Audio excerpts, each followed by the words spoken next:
17장 11절로 17절 말씀입니다. 신약성경 100페이지가 되겠습니다. 제가 봉독해 드립니다. 그 후에 예수께서 나인이란 성으로 가실새 제자와 많은 무리가 동행하더니 성문에 가까이 이르실 때에 사람들이 한 죽은 자를 메고 나오니 이는 한 어머니의 독자요 그의 어머니는 과부라. 그 성에 많은 사람도 그와 함께 나오거늘 주께서 과부를 보시고 불쌍히 여기사 울지 말라 하시고 가까이 가서 그 관에 손을 대시니 맨 자들이 서는지라. 예수께서 이르시되 청년아 내가 내게 말하노니 일어나라 하시매 죽었던 자가 일어나 앉고 말도 하거늘 예수께서 그를 어머니에게 주시니 모든 사람이 두려워하며 하나님께 영광을 돌려 이르되 큰 선지자가 우리 가운데 일어나셨다 하고 또 하나님께서 자기 백성을 돌보셨다 하더라. 예수께 대한 이 소문이 온 유대와 사방에 두루 퍼지니라. 아멘. 이 사는 것 자체가 어떻게 보면 그 두 가지로 나눠질 수 있지요. 그 기쁨과 고난. 그래서 인생을 시로애락이라고 이야기를 하기도 합니다. 불교에서는 108번뇌라고도 얘기를 하죠. 그만큼 인생은 참 힘든 것 같아요. 그런데 우리가 살아가면서 가장 힘든 일이 어떤 일일까요? 혹시 여러분 그 한문에 보면 참척이라는 단어를 들어보셨는지 모르겠습니다. 이 참척이라는 단어는 그 참혹할 참, 그리고 한문으로 보면 그리고 슬픔 혹이라는 이 한문을 쓰고 있는데 이 참척이라는 단어를 쓸 때 자녀가 죽었을 때 이것을 참척의 아픔이라고 얘기합니다. 또 부모님이 돌아가셨을 때, 어렸을 때 부모님이 돌아가셨을 때를 참척의 아픔이라고 합니다. 이런 참척의 아픔이 올 때 이 참척이란 단어와 비슷한 단어들이 많이 있지요. 참담하다, 참혹하다, 참상이란 단어를 같이 쓰기도 합니다. 근데 약간의 차이가 좀 있지요. 이 참척의 아픔과 고통이 올 때는 그 어떤 위로도 위로가 되지 않습니다. 시간이 지나도 참척은 그대로 남아있더라고요. 저 같은 경우에는 할머님이 돌아가셨을 때 저는 참척의 아픔을 좀 경험했어요. 그래서 시신 앞에 그냥 울었어요. 많이 울었어요. 그때 저는 이제 예수님을 믿고 신학을 했기 때문에, 그런데 하나님께서 성령님이 제 마음에 응답을 주셨어요. 그 응답은 내가 이제 너에게 시온의 대로를 열어주겠다 그러세요. 근데 보이는 부모님도 아니고 보이는 할머님도 아니고 보이는 할아버지도 아니고 보이지 아니하는 하나님이 저에게 시온의 길을 열어준다 그러셨어요. 그게 저에게는 참 기이한 체험이었습니다. 하나님이 계신다는 거예요. 그리고 그 자리에서 돌아가셨던 할머니는 살아나셨어요. 이 모든 것들은 하나님께서 하시는 일이지요. 그런데 오늘 여러분 가운데 혹시 참척의 아픔을 갖고 계신 분이 있거나 또 그 참척의 아픔을 계속 유지하고 있는 분이 계신다면 오늘 본문은 여러분에게 큰 위로가 되리라고 믿습니다. 이렇게 아픔을 경험하는 분들에게는 아무 말도 하면 안 돼요. 그냥 공감해 주시면 돼요. 같이 울어주는 거예요. 그리고 두 번째, 같이 있어주는 거예요. 그리고 세 번째, 가장 중요한 게 있습니다. 밥 사주시면 돼요. 한 끼만 사주지 마세요. 적어도 며칠 동안 계속 밥을 사주시면 돼요. 그리고 그 아픔을 당한 사람에게 무엇인가를 기대하지 마세요. 그냥 아파해 주시면 됩니다. 오늘 성경 본문은 참척의 아픔을 끊어주고 멈추는 비결에 대해서 오늘 성경은 이야기합니다. 여러분, 이런 아픔이 올 때 우리 예수 믿는 저와 여러분에게는 좀 어떻게 보면 좀 잔인한 이야기를 좀 해야 될 것 같아요. 이런 참척의 아픔을 이길 수 있는 유일한 방법이 뭘까요? 그것은 여러분이 거듭난 신자라는 사실을 잊지 마십시오. 거듭났다라는 말은 중생했다, 신생 또는 다시 태어났다는 말입니다. 여러분, 우리는 예수님을 믿고 다시 태어난 신자들입니다. 여기서부터 모든 것들을 출발하시면 돼요. 나는 예수님 믿고 복받았다. 사업을 이렇게 일으켰다. 또 이런 장막을 받았다. 내 자녀가 잘 됐다. 이것은 여러분 형이하학적인 얘기예요. 우리 주님은 원하시지 않으세요. 그러면 이제 거듭남이라고 하는 이 부분부터 저는 잔인하게 이야기를 하고 싶습니다.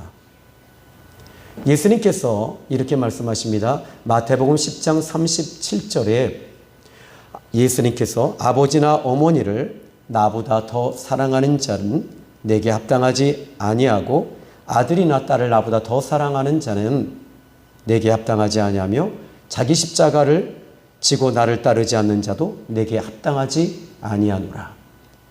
여러분, 이 말씀은 아주 정확하게 예수님께서 정해놓으셨습니다. 참척의 슬픔을 이기는 비결은 예수님의 사랑으로 이겨내셔야 됩니다.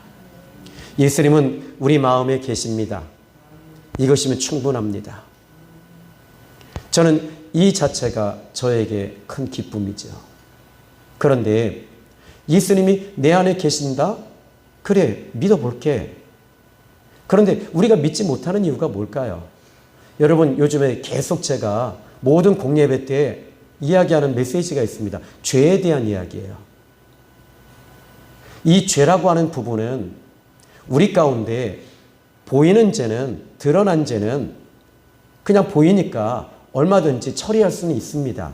그런데 내 안에 있는 이 심각한 보이지 아니하는 죄가 내 안에 있기 때문에 이 부분이 여러분을 고통스럽게 하는 거예요. 죄라고 하는 것은 분명한 목적을 가지고 우리 안에 내재하고 있어요. 분명한 목적을 가지고 있습니다. 그 목적을 이루고 싶어 해요. 죄는 육성을 항상 강조합니다. 그리고 하나님의 성령의 역사하심을 항상 제동을 겁니다.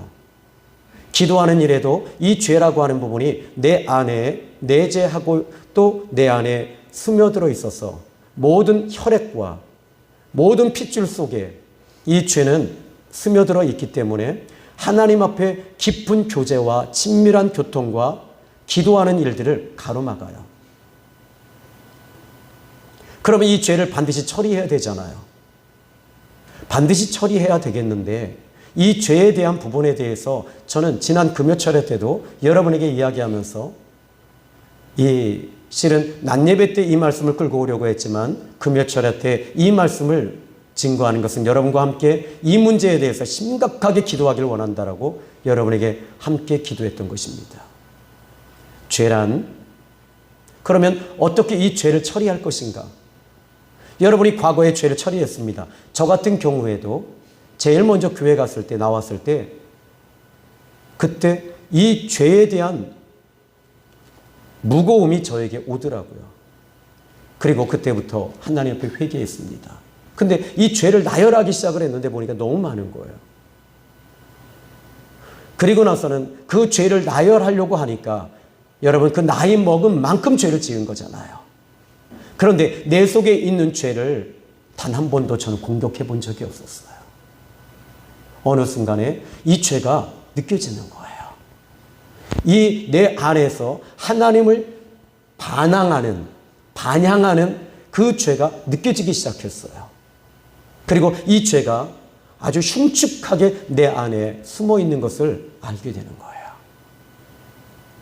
그때부터 하나님 앞에 그냥 할 수 있는 것은 울기밖에 없었어요. 나는 비참한 존재며 이 죄에 대해서 이길 수 없는 연약한 존재라는 걸 하나님 앞에 고백할 수밖에 없었어요. 그런데 이상하게 마음에서부터 감동이 일어나요. 감화가 일어나기 시작하더니 그리고 나서부터는 이 성령께서 내 안에 있는 죄를 힘을 축소시키기 시작하시더라고요. 그리고 그 죄를 이길 수 있는 힘을 내게 주기 시작하는 거예요. 여러분, 죄를 완전히 이긴 사람은 없습니다. 죄를 완전히 청산한 사람도 없습니다. 다만 그 죄를 이기신 예수님을 통해서 성령 하나님이 여러분 안에 내주하시면서부터 그 죄를 이길 수 있는 힘을 순간순간 계속 주시는 겁니다. 그러면 죄는 분명한 목적을 가지고 여러분에게 역사하고 있습니다. 이것을 기억하십시오.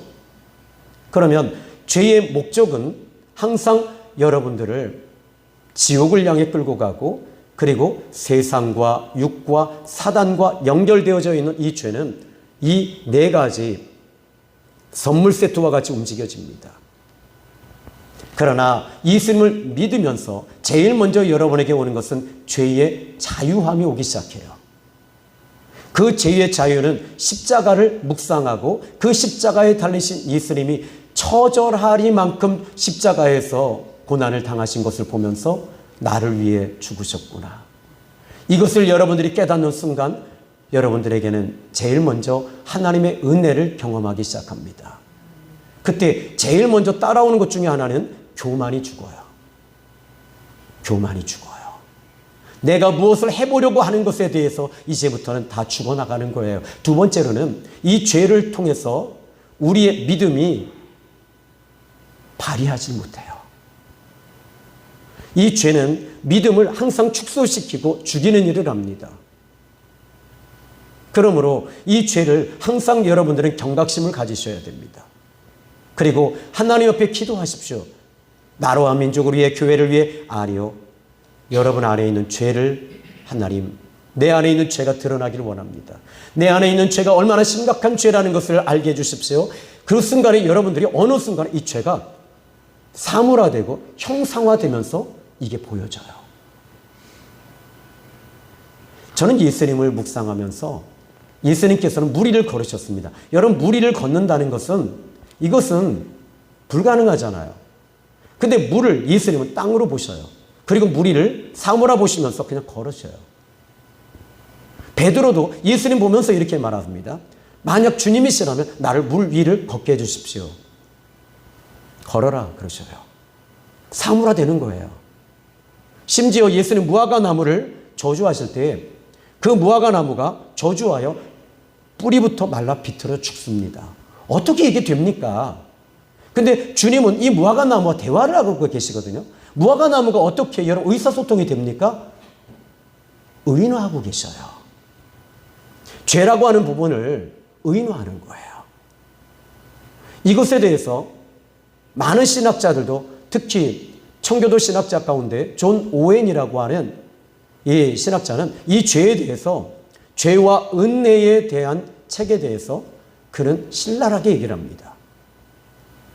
여러분들이 어떤 한 순간에 이 죄에 대해서 기도해 본 적이 별로 없으셨잖아요.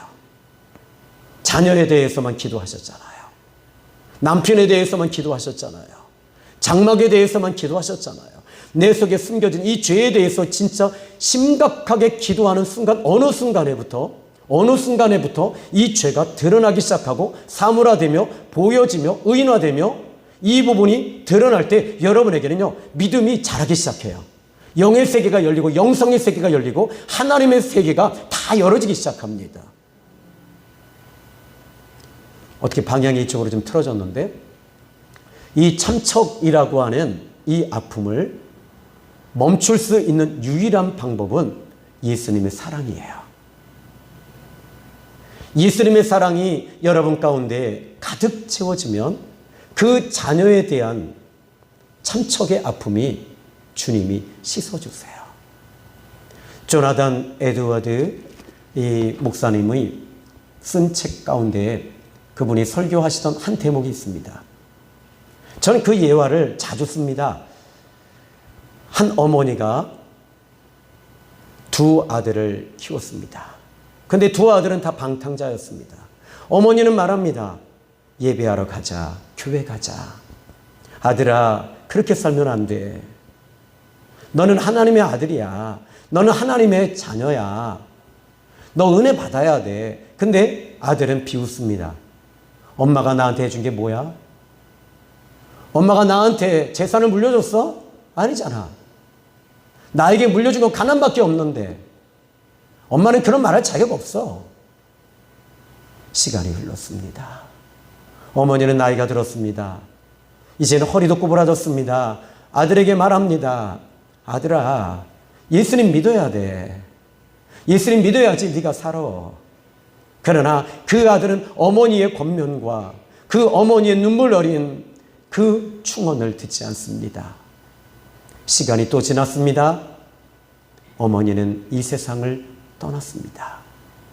그리고 시간이 지났습니다. 그 아들도 이 세상을 떠나게 됩니다.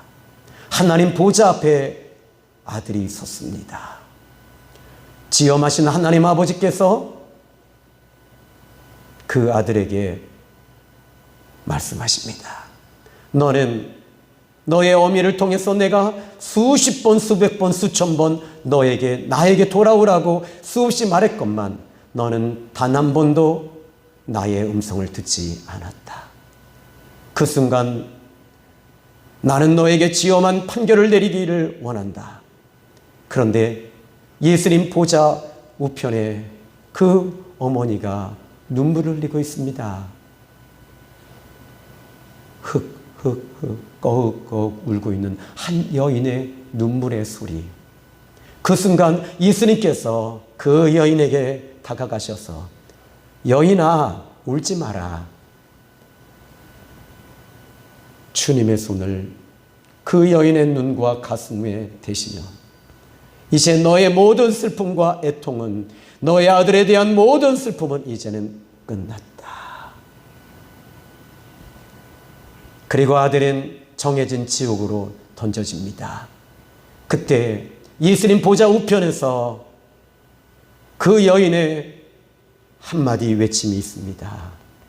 아멘. 아멘.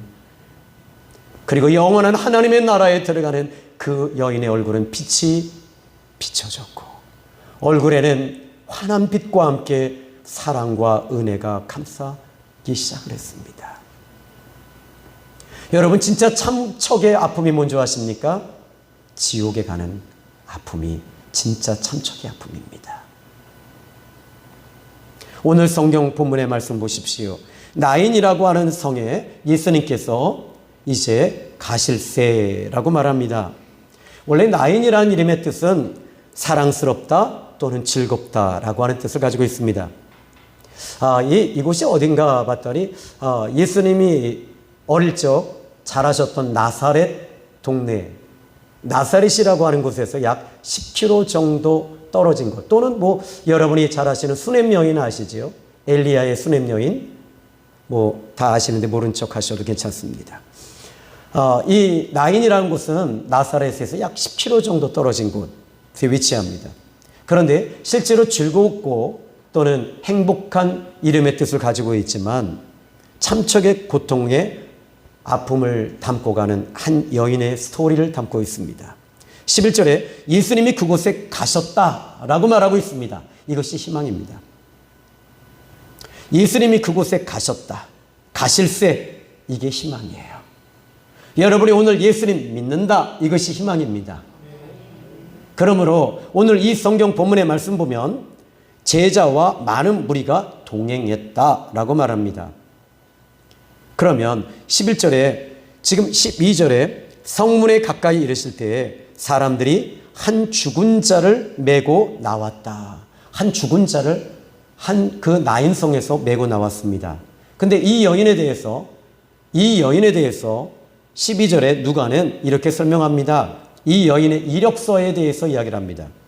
한 어머니의 독자였다. 하나밖에 없는 아들이었다. 그리고 그의 어머니는 과부였다. 여러분, 이 문장만 봐도 이 여인이 얼마나 고통스러운 처지에 놓여져 있다는 걸 알 수 있어요. 과부였고 하나밖에 없는 아들이었다. 그런데 또 한 가지, 그 성에 많은 사람도 그와 함께 나왔다. 그러니까 이 아들이 죽었을 때 그 성에 많은 사람들이, 조문객들이 함께 나왔다는 거예요. 그러면 지금 이 여인에 대해서, 이 여인은 인정받은 여인이라는 거죠. 저는 이번 주 금요일 날, 지난 금요일 날 이 지역에 사는 권사님 남편이 소천하셨어요. 소천하시기 일주일 전에 권사님이 찾아오셨어요. 목사님, 내 남편이 지금 병원에 입원하셨는데 기도 받기를 원해요. 근데 권사님, 하나님의 스케줄과 플랜이 이번 주밖에 없네요.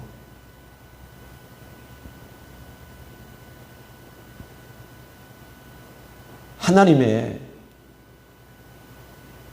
작정이 일주일밖에 안 남았어요. 준비하시죠. 근데 그 말하기가 너무 힘들었어요. 그러나 하나님은 좋으신 분이시기 때문에 그 플랜도 시스기야 왕은 15년을 연장시켜 주셨습니다. 하나님 앞에 얼굴과 얼굴을 대하시고 기도하십시오. 이번 주입니다. 그리고 가서 많이 만져주십시오. 그런데 영원히 주님이 함께 계시네요. 그리고 전화가 왔어요.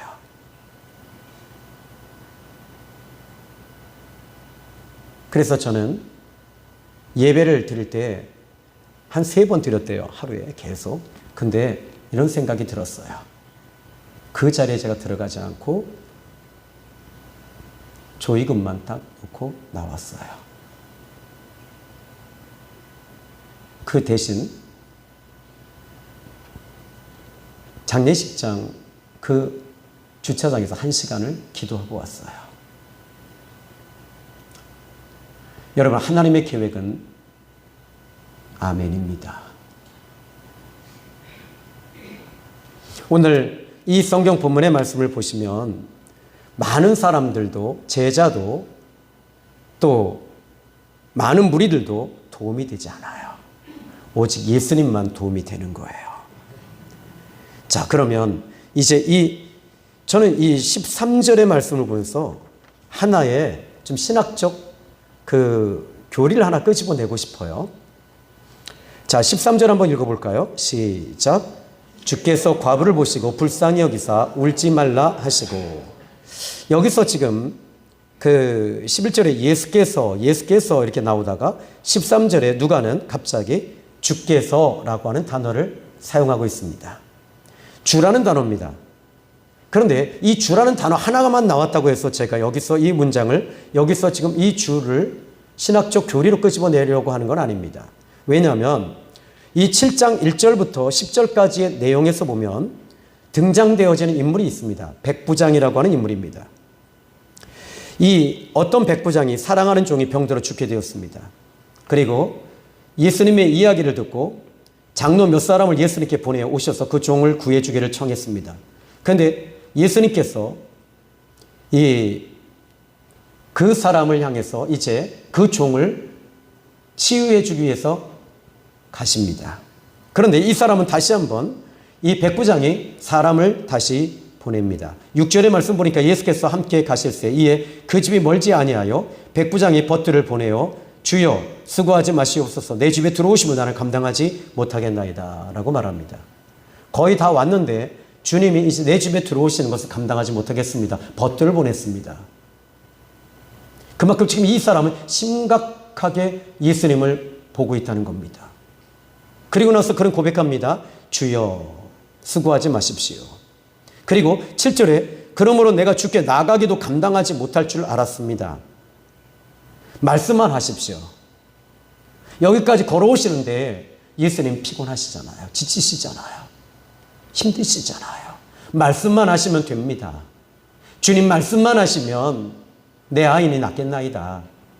그는 여기서 이 백부장은요, 많은 종들, 그리고 많은 군사, 100명의 군사들을 동원할 수 있는 힘을 가지고 있는 권력자입니다. 근데 이 사람은 항상 군인이기 때문에 명령하는 것, 권위, 권력, 권세를 가지고 있는 사람입니다. 그런데 여기서 이 사람은요, 어떤 변화가 있었던 것 같아요. 그 변화가 이 사람의 인생을 바꿔버린 거예요. 그리고 나서는 어떻게 하냐면 예수님을 종처럼 이쪽 오십시오. 오십시오. 와주셔야 됩니다. 해결해 주셔야 됩니다. 내 문제 풀어주셔야 됩니다. 이렇게 하지 않고 있다는 거예요. 다만 지금 여기에서 주님 말씀만 하시면 됩니다. 주님 말씀만 하시면 됩니다. 나도 남의 수하를 데리고 있는 사람이지만, 그런데 종도로 이렇게 주인이 종도로 이렇게 말하면 됩니다. 마찬가지입니다. 종에게 말씀해 주십시오. 말씀하시면 그대로 됩니다. 이 백부장에 대해서 백부장은 주인을 바꾼 사람이었다는 거예요. 그런데 이 사람에게 대해서 예수님께서는 뭐라고 하십니까? 지금 9절에 예수께서 들으시고 놀랍게 여기셨다. 그리고 돌이키사 따르는 무리에게 이르시되 내가 너에게 이르노니 이스라엘 중에서도 이만한 믿음을 만나보지 못하였노라. 여러분, 여기서 이 사람은 거듭난 거예요.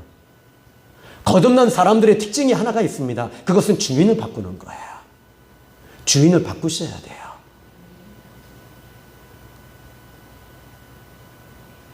저는 이 베드로를 보니까요, 마태복음 16장에 가이사랴 빌립보를 지나갈 때 많은 사람들이 예수님을 보면서 말합니다.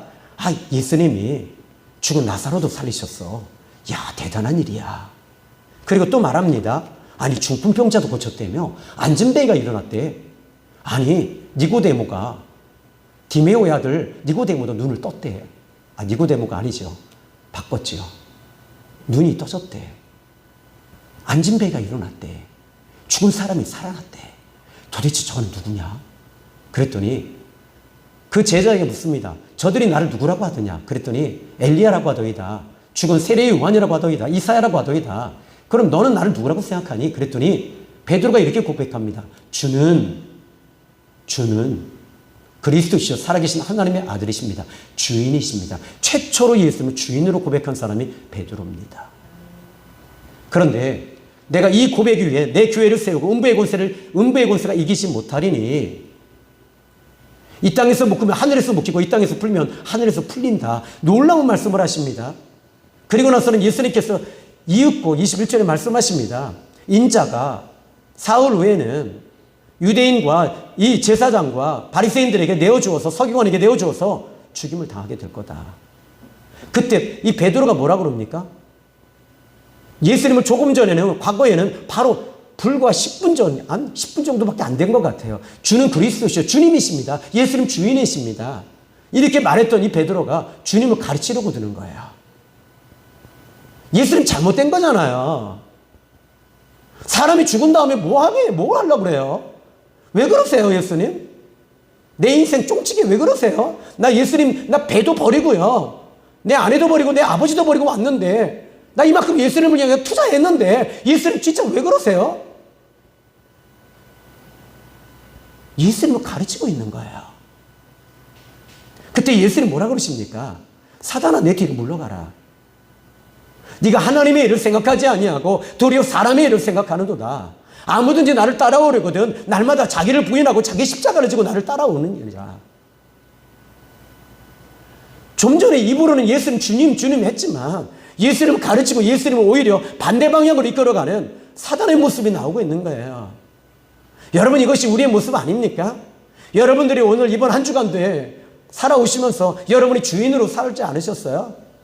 그러면 오늘 이 시간 주인을 좀 바꿉시다. 어떻게 해요? 거듭나야죠. 예수님 만나야죠. 여러분의 인생에서 거듭나야지만이 여러분의 믿음이 움직이기 시작하고요. 순종이 나오기 시작하고요. 그리고 이 본문에서 말씀을 그대로 인생의 주인을 바꾸는 거예요. 성경은 이렇게 우리에게 이야기합니다. 지금 주께서 과부를 보셨다. 내가 보는 것이 아니라 주님이 과부를 보시는 거예요. 주님이 보는 눈으로 다시 한번 여러분들이 남편을 보세요. 그럼 어떻게 말할까요? 짠하잖아요. 불쌍하잖아요. 주님이 보시는 눈으로 아내를 다시 한번 보세요. 주님이 보시는 눈으로 내 자식을 한번 보세요. 주님께서 과부를 보시고 어떻게 했다고요? 불쌍히 여기셨대요. 이 그리스어로는 불쌍히라는 단어를 스프링크니 조마이라고 하는 단어를 쓰고 있습니다. 아파하다, 슬퍼하다. 근데 원래 이 헬라어나 또는 히브리어, 특히 이제 그 히브리어도 그렇고요. 기본어가 있어요. 이 기본어 중에 기본어에서 하나씩 파싱이 되는 게 있어요. 그래서 이 스프링크니 조마이라고 하는 이 단어는 스프랑크조라는 단어에서 온 거예요. 기본어가 그거예요. 근데 이 기본어가 뭐냐면 아프다, 아파하시다, 슬퍼하시다, 이 단어가 뭐예요? 심장이래요. 심장, 내장. 심장이 아파할 정도로 예수님이 불쌍히 여기신 거예요. 더 쉽게 이야기하자면 여인의 아픔과 같은 아픔으로 예수님은 그 여인의 아픔을 보고 계셨던 거예요. 그러니까 누가 이렇게 아프잖아요. 그러면 우리는 그래, 많이 아프겠다, 많이 힘들겠다, 많이 슬프겠다 하고 끝나잖아요. 근데 예수님은 어떻게 하시냐면 그 여인의 아픔과 같이 아파하신다니까요. 같이 아파하시면서 같이 우시고 계시는 주님이십니다. 시브리서 5장 7절에 그는 육체에 계실 때 심한 통곡과 눈물로 간구와 소원을 올리셨어요. 우셨어요. 아파하시는 거예요. 시브리서 2장 19절에 저가 시험을 받아 고난 당하셨은즉 시험 받는 자들 능히 도우시느니라. 우리 예수님 뭐라고 하십니까? 여기 13절에 보니까 불쌍히 여기사 울지 마라. 여러분 예수님 말씀하시면 이제 눈물이 그쳐져요. 예수님 말씀하십니다. 울지 마라. 너 이제는 울지 마라. 그런데 희한하게도요, 우리 사람의 몸에는요, 영혼과 육체가 있는데, 이 영혼 안에 마음이 있어요. 심령이 있어요. 이 심령 자체가 이 눈물이 애통하는 마음이 싹 사라지는 거예요. 주님이 말씀하십니다. 울지 마라. 저는 왜 이 말씀이, 이 간단한 메시지이지만, 이 간단한 메시지를 여러분에게 전하고 있는지 주님은 아실 겁니다. 울지 마라. 그리고 14절에 이렇게 이야기합니다. 가까이 가셨다. 우리 주님이 여러분에게 가까이 오셔서 울지 마라. 그리고 그 관에 손을 대셨다. 맨자들이 서는지라.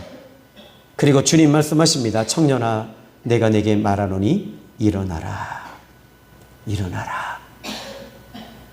모든 희망이 끊어졌던 이 청년, 이제는 끝난 것입니다. 그런데 주님이 말씀하십니다. 일어나라.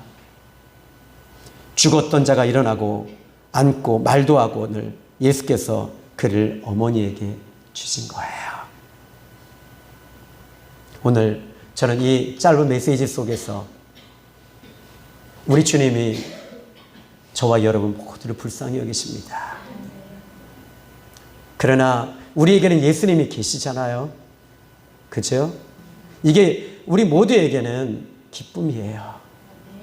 세상적인 것은 여러분 어느 순간에 저도 보니까 얼마 전에 그 광릉 수목원에 이렇게 그냥 뭐 가까우니까요. 참 저는 좋은 동네 사는 것 같아요.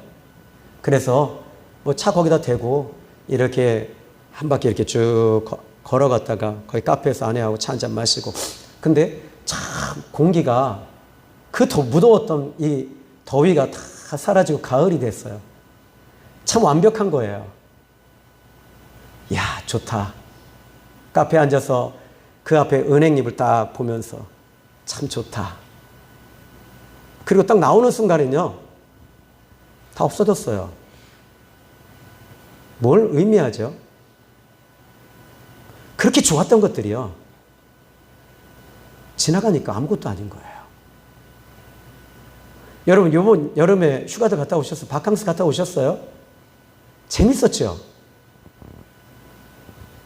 제가 가져온 책 하나, 그 월간 조선사에서 나온 아름다운 죽음을 위한 안내서, 여기에 그 한 대목이 있습니다. 그 강영실 씨가 그 유방암 말기로 그 투병 생활하시는 부분에 대해서 정말 이 부부애가 정말 부부에 대해서 이야기를 하면서 마지막 호스피스 이야기입니다. 그래서 그 아이들도 엄마 앞에서 울고 남편도 여보 내가 아이들 잘 키울게 그랬는데 이제 이분이 이런 말을 합니다. 그 남편이 집사람이 아파서 누워있던 몇 달 동안 일으켜라 눕혀라 하며 아내는 요구가 많았습니다. 나는 요구에 응하느라 몹시 힘들었습니다. 그런데 가만히 생각해 봤습니다. 나는 직장 생활하고 사업하느라고 늘 바빴습니다. 아내와 함께 하던 시간이 많지 않았습니다. 그런데 아내를 이렇게 간병하는 시간이 몇 달 동안 나는 그때가 진짜 가장 중요한 신혼이라는 걸 알게 됐습니다. 나는 결혼해서 신혼여행 다녀온 이후로 진짜 이때가 가장 좋은, 가장 완벽한 시간대였다는 걸 알게 됐어요. 여러분 기억하세요. 여러분이 지금 누리고 있는 것들 다 지나가는 거예요. 여러분이 지금 아파서 울고 있는 거 다 지나가는 것들이에요. 예수님만 영원히 우리와 함께 계시는 거예요. 그러므로 예수님이 여러분과 함께 계시는 그 순간 여러분들이 이제 진짜 참 기쁨이 무엇이고 참 행복이 무엇인지를 알게 되시리라고 믿습니다. 여러분 우리가 교회 이전의 문제를 가지고 기도합니다. 이 앞에 동서가구 옆에와 저 위에 가든 뭐 마당도 크고요. 전원주택 같아요. 그런데 거기 가면 우리 행복할까요? 아니에요. 그것도 지나가는 거예요. 예수님이 우리와 함께 계시는 것, 예수님이 가까이 계시는 것, 손을 대주시는 것, 은혜가 항상 넘치는 것, 이게 여러분에게 기쁨인 줄로 저는 믿습니다. 아멘. 이제 저 결론 드리겠습니다. 우리 주님 말씀하십니다. 여자야, 울지 마라. 어머니요, 울지 마라 그러지 않으세요. 울지 마라. 주님 이 말씀 한마디 들으시려고 오늘 나오신 거예요. 기도하겠습니다. 하나님, 아버지, 예수님을 이 땅에 보내시고 십자가에 죽으시기까지 우리를 사랑하신 하나님 아버지, 종이 오늘 이 귀한 말씀을 증거할 수 있는 은혜와 영광을 주시니 감사합니다. 하나님, 우리 사랑하는 귀한 아버지의 아들과 딸들이 이 말씀을 들었습니다. 하나님, 참척의 슬픔과 참혹과 참담과 참상을 겪고 있는 성도가 있다면 오늘 예수님을 통해서 위로받게 하시고 예수님을 통해 힘을 내게 하시고 예수님을 통해서 그 관가에 손을 대시며 멈추어라. 그리고 일어나라. 울지 마라. 주님 말씀하신 믿습니다. 예수님의 이름으로 감사하며 기도했습니다. 아멘.